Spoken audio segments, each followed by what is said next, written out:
అనంత్ గారు, సాధారణంగా గ్రహణం అంటేనే ఆ మాటలోనే ఒక తెలియని ఒక నెగటివ్ వైబ్రేషన్స్ ఉంటాయి. అండ్ దానికి తోడు ఇంట్లో వాళ్ళు రోజు జరిగే చాలా పనులను ఆ రోజు కొన్ని చేయొద్దంటారు. నువ్వు గ్రహణం కంటే ముందే తిను, లేకపోతే తల స్నానం చేయాలి, గ్రహణం విడుపు తర్వాత తల స్నానం చేయాలి, లేకపోతే సంప్రోక్షణ చేయాలి.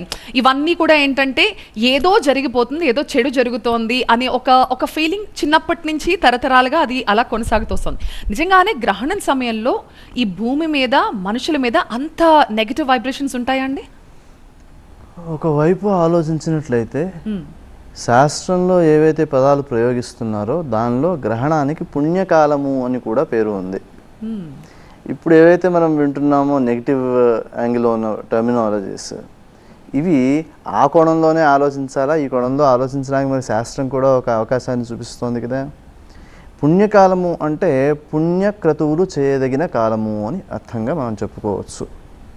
ఈ సమయాన్నంతా పుణ్యకాలము అని చెప్పి ఆ సమయంలో జపాలు చేసుకోవాలని, ఉపదేశ మంత్రాలు ఏమైనా ఉంటే విశేషంగా చేసుకోవడం మంచిది అని మనకి శాస్త్రంలో చెబుతోంది.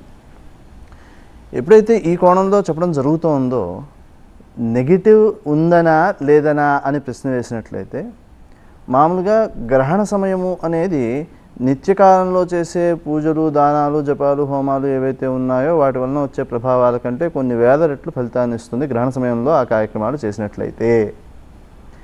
కాబట్టి ఈ ప్రభావం ఎలా ఉంటుంది అని అర్థం చేసుకోవచ్చు అంటే, చంద్రుడు మనఃకారకుడు కాబట్టి మామూలుగా మనసు ప్రసన్నంగా ఉంటే చాలా విషయాల వైపు ఆలోచన పెడుతూ ఉంటుంది. మనసు బాగుండకపోతే ఒకే విషయం మీద దృష్టి కేంద్రీకరించబడుతూ ఉంటుంది. అంటే ఒక సమస్య వచ్చింది, లేకపోతే ఒక బాధ కలిగింది, ఇలాగా ఒకే అంశం మీద కేంద్రీకరించబడడం వలన పలు కోణాల్లో ఆలోచించే లక్షణాన్ని మనిషి కోల్పోతాడు. ఒక సమస్య వచ్చింది అంటే పరిష్కారానికి ఒక యాంగిల్లోనే ఆలోచిస్తా అంటే కుదరదు, 10 యాంగిల్స్లో ఆలోచించాలి. అలా ఆలోచించే లక్షణం లోపించినప్పుడు వ్యక్తిలో తాను చేసే పనికి సాధక బాధకాలు ఏమిటి అనే విషయం ఆలోచించడం మానేసి ఆ పనికి పూనుకుంటూ ఉంటాడు. ఉదాహరణకి బాంబే అటాక్ ఉంది. ఆ బాంబే అటాక్ 2 రోజుల తర్వాత ప్లాన్ చేసుకున్నారు, ఒకరోజు ముందరే దాన్ని ఎగ్జిక్యూట్ చేసేసారు అనుకోకుండాను అని చెప్పి వచ్చింది. దాని ముందర జరగడానికి కారణం ఏమిటి అని ఆలోచించినట్లయితే ఆ రోజు అమావాస్య.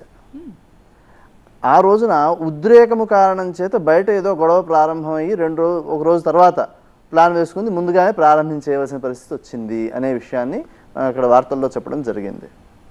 కాబట్టి అమావాస్య అనే సందర్భంలో ఏదైతే కాంతి విహీనం అవుతోందో చంద్రగ్రహము, ఆ కాంతి విహీనం అనే లక్షణం జ్ఞానాన్ని తగ్గిస్తోంది అనే లక్షణాన్ని చెబుతోంది.